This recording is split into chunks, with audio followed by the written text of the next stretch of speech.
ನಮಸ್ಕಾರ ಸ್ನೇಹಿತರೆ. ಭಾರತೀಯ ಕುಟುಂಬ ವ್ಯವಸ್ಥೆಯಲ್ಲಿ ಅತ್ಯಂತ ಸೂಕ್ಷ್ಮವಾದ ಸಂಬಂಧಗಳಲ್ಲಿ ಒಂದು ಅಂದ್ರೆ ಅತ್ತೆ ಮತ್ತು ಸೊಸೆ ಸಂಬಂಧ. ಒಂದು ಮನೆಯ ಶಾಂತಿ, ಸಂತೋಷ ಮತ್ತು ಒಗ್ಗಟ್ಟು ಬಹುಸಾರಿ ಈ ಇಬ್ಬರ ಸಂಬಂಧದ ಮೇಲೆ ನಿಂತಿರುತ್ತದೆ. ಆದರೆ ಹಲವಾರು ಮನೆಗಳಲ್ಲಿ ನಾವು ಕೇಳುವ ಸಾಮಾನ್ಯ ಮಾತೇನು ಗೊತ್ತಾ? ಅತ್ತೆ-ಸೊಸೆ ಜಗಳ. ಸಣ್ಣ ಸಣ್ಣ ವಿಷಯಗಳಿಂದ ಆರಂಭವಾದ ಈ ಜಗಳ ಕೆಲವೊಮ್ಮೆ ದೊಡ್ಡ ಸಮಸ್ಯೆಯಾಗಿ ಬಿಡುತ್ತದೆ. ಮನೆಯಲ್ಲಿನ ಶಾಂತಿ ಕಳೆದು ಹೋಗುತ್ತದೆ. ಗಂಡ ಮಧ್ಯದಲ್ಲಿ ಸಿಲುಕುತ್ತಾನೆ. ಕುಟುಂಬವೇ ಒತ್ತಡಕ್ಕೆ ಒಳಗಾಗುತ್ತದೆ. ಹಾಗಾದರೆ ಪ್ರಶ್ನೆ ಏನು ಗೊತ್ತಾ? ಅತ್ತೆ-ಸೊಸೆ ಜಗಳ ಏಕೆಯಾಗುತ್ತದೆ ಮತ್ತು ಅದಕ್ಕೆ ಪರಿಹಾರವೇನು?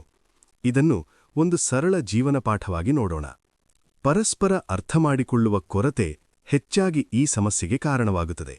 ಹೆಚ್ಚಿನ ಸಮಸ್ಯೆಗಳ ಮೂಲ ಕಾರಣವೂ ಇದೇ ಆಗಿರುತ್ತದೆ.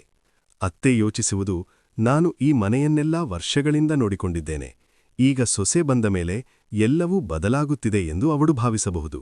ಇದೇ ವೇಳೆ ಸೊಸೆಯ ಮನಸ್ಸಿನಲ್ಲಿ ಬೇರೆ ಯೋಚನೆಗಳು ಮೂಡಬಹುದು.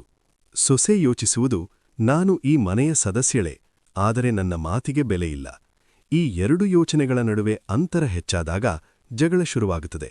ಒಬ್ಬರನ್ನೊಬ್ಬರು ಅರ್ಥಮಾಡಿಕೊಳ್ಳದಿರುವುದು ಸಮಸ್ಯೆಯನ್ನು ಮತ್ತಷ್ಟು ಹೆಚ್ಚಿಸುತ್ತದೆ. ಪರಿಹಾರ ತುಂಬಾ ಸರಳವಾಗಿದೆ.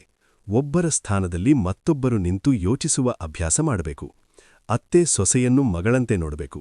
ಸೊಸೆ ಅತ್ತೆಯನ್ನು ತಾಯಿಯಂತೆ ಗೌರವಿಸಬೇಕು. ಆಗ ಸಂಬಂಧದಲ್ಲಿ ಪ್ರೀತಿ ಮತ್ತು ಶಾಂತಿ ಹೆಚ್ಚುತ್ತದೆ. ಇನ್ನೊಂದು ದೊಡ್ಡ ಕಾರಣ ಎಂದರೆ ಸಣ್ಣ ವಿಷಯಗಳನ್ನು ದೊಡ್ಡದಾಗಿಸಿಕೊಳ್ಳುವುದು. ಕೆಲವೊಮ್ಮೆ ಜಗಳಕ್ಕೆ ಕಾರಣವೇ ಇಲ್ಲದಿರಬಹುದು. ಉದಾಹರಣೆಗೆ, ಅಡುಗೆ ಹೇಗೆ ಮಾಡಬೇಕು ಎಂಬ ವಿಷಯ, ಮನೆ ಕೆಲಸ ಹೇಗೆ ಮಾಡಬೇಕು ಎಂಬ ವಿಚಾರ, ಅಥವಾ ಯಾರ ಮಾತು ಕೇಳಬೇಕು ಎಂಬ ವಿಷಯ.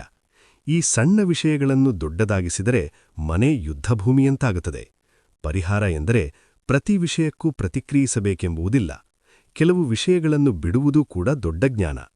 ಅತ್ತೆ-ಸೊಸೆ ಜಗಳದಲ್ಲಿ ಮಧ್ಯದಲ್ಲಿ ಸಿಲುಕುವ ವ್ಯಕ್ತಿ ಯಾರು ಗೊತ್ತಾ? ಅದು ಗಂಡ. ಅವನು ತಾಯಿಯನ್ನೂ ಪ್ರೀತಿಸುತ್ತಾನೆ, ಹೆಂಡತಿಯನ್ನೂ ಪ್ರೀತಿಸುತ್ತಾನೆ. ಆದರೆ ಅವನು ಸರಿಯಾಗಿ ಸಮತೋಲನ ಕಾಪಾಡದಿದ್ದರೆ ಸಮಸ್ಯೆ ಇನ್ನಷ್ಟು ದೊಡ್ಡದಾಗುತ್ತದೆ. ಹೀಗಾಗಿ ಗಂಡನ ಪಾತ್ರ ಇಲ್ಲಿ ತುಂಬಾ ಮುಖ್ಯವಾಗುತ್ತದೆ. ಅವನು ನ್ಯಾಯವಾಗಿ ನಡೆದುಕೊಳ್ಳಬೇಕು.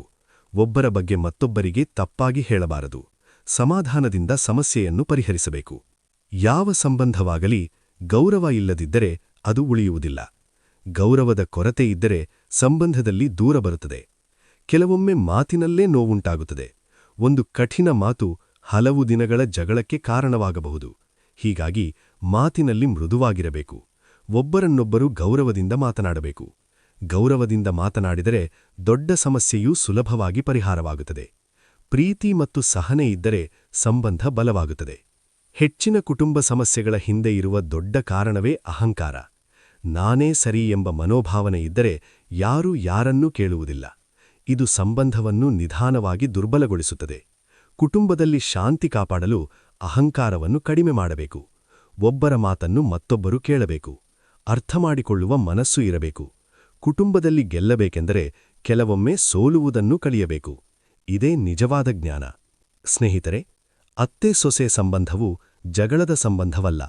ಅದು ಪ್ರೀತಿ, ಸಹನೆ ಮತ್ತು ಅರ್ಥಮಾಡಿಕೊಳ್ಳುವಿಕೆಯ ಸಂಬಂಧ.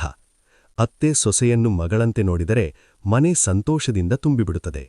ಸೊಸೆ ಅತ್ತೆಯನ್ನು ತಾಯಿಯಂತೆ ಗೌರವಿಸಿದರೆ ಸಂಬಂಧ ಇನ್ನಷ್ಟು ಬಲವಾಗುತ್ತದೆ. ಅಂತಹ ಮನೆಯಲ್ಲಿ ಶಾಂತಿ ಮತ್ತು ಒಗ್ಗಟ್ಟು ಸದಾ ಇರುತ್ತದೆ. ಮನೆ ನಿಜವಾಗಲೂ ಸ್ವರ್ಗದಂತೆ ಆಗುತ್ತದೆ. ಒಂದು ಮಾತು ಸದಾ ನೆನಪಿಡಿ: ಕುಟುಂಬದಲ್ಲಿ ಶಾಂತಿ ಇದ್ದರೆ ಜೀವನ ಸುಖವಾಗಿರುತ್ತದೆ. ನಿಮಗೆ ಈ ವಿಡಿಯೋ ಇಷ್ಟವಾದರೆ ಲೈಕ್ ಮಾಡಿ, ಶೇರ್ ಮಾಡಿ ಮತ್ತು ಚಾನೆಲ್ ಸಬ್ಸ್ಕ್ರೈಬ್ ಮಾಡಿ.